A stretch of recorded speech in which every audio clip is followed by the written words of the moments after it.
নিজের চোখে দেখা কিছুদিন আগে একটা জানাজা পড়িয়েছে, খোদার কসম করে বলছে 6:30 ইন্তেকাল করেছে। হসপিটালের বিল দেনেওয়ালা নাই, 4 সন্তান, অ্যাম্বুলেন্সে ঘরে ঘরে আসবে, 1000-1200 টাকার বিল দেনেওয়ালা নাই।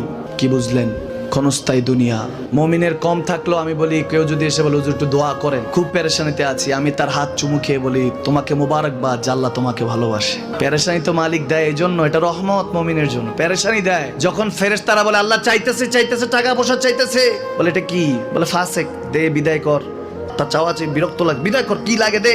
মুমিন যখন চাইতে থাকে আল্লাহ আমাকে কিছু লাগবে, যখন একটু করে চায় আমার মাটাকে সুস্থ করে দাও, বাবাটাকে আল্লাহ আমার স্ত্রীকে, আমার আমাকে একটু তৌফিক দাও, চাইতে থাকে মুমিন। আল্লাহ বলে যখন ফেরেশতারা দেখে মুমিন চাচ্ছে, দেরি করতে পারে না, তাড়াতাড়ি খাজানা নিয়ে দিতে নেবে, আল্লাহ বলে রাখোস না, এত তাড়াহুড়া কিসে? তার চাওয়ার মধ্যে তো প্রেম আছে, একটু চাইতে দেস না। থাকুক না মুমিন আর একটু পেরেশান, থাকুক না, থাকতে দেস না।